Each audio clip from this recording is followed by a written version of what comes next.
যে বৃষ্টির ছায়া অঞ্চলের কথাটা বললেন, ভারতে এরকম বৃষ্টির ছায়া অঞ্চলের দুটো উদাহরণ দিন তো।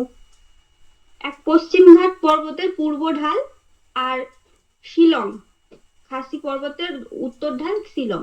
আচ্ছা, শিলংয়ে বৃষ্টির ছায়া অঞ্চলটা কেন সৃষ্টি হয়েছে? বঙ্গোপসাগরে আমাদের বঙ্গোপসাগরীয় যে শাখাটা, মৌসুমী শাখাটা যায়, সেটা কি হয়, মেঘালয়ের খাসি পর্বতে ধাক্কা মেরে খাসি পর্বতে দক্ষিণ ঢালে বৃষ্টিপাতটা ঘটিয়ে দেয়। দিয়ে যখন উল্টো দিকে অনুবাদ ঢালে যায় খাসি পর্বতে, তখন সেখানে আর মানে বায়ুতে জলীয় বাষ্প থাকে না।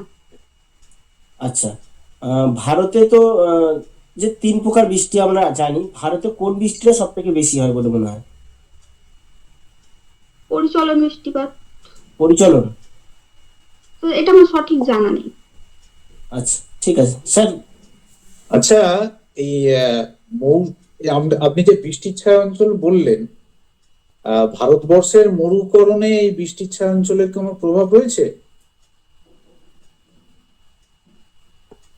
ভারতবর্ষের মরুভূমি অঞ্চল তো রাজস্থানটা রয়েছে।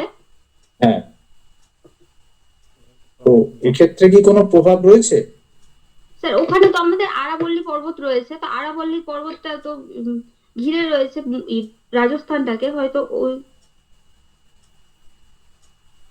আচ্ছা, আমি সেটা আপনাকে জানতে চাইলাম। আর একটা বিষয় জানতে চাইবো যে